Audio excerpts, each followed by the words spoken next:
symbol of excellence in sports entertainment. Good afternoon, Gen Xers. This is the Last Gen Xer, and today we're talking about WrestleMania 2.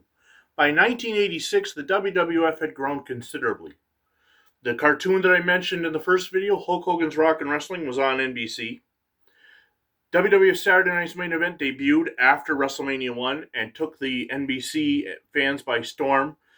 1 week every couple months, Saturday Night Live would be preempted, and Saturday Night's Main Event was on.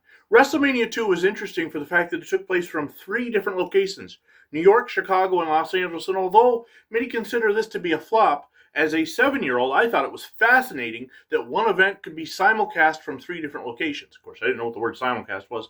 And the big match in WrestleMania 2 was Hulk Hogan defending the WWF Championship against King Kong Bundy in a steel cage.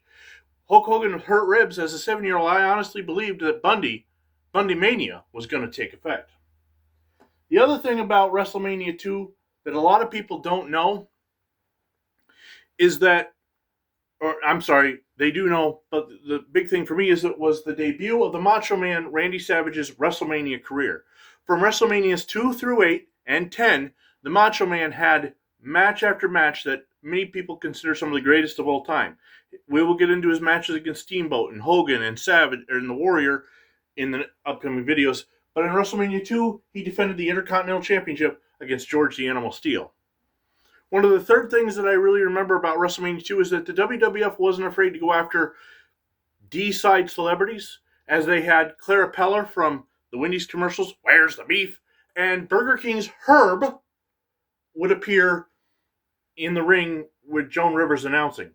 One of the funniest things about that is that Joan Rivers actually introduced Cowboy Bob Orton by the wrong name, and she called him the ace comedian Cowboy Bob Orton.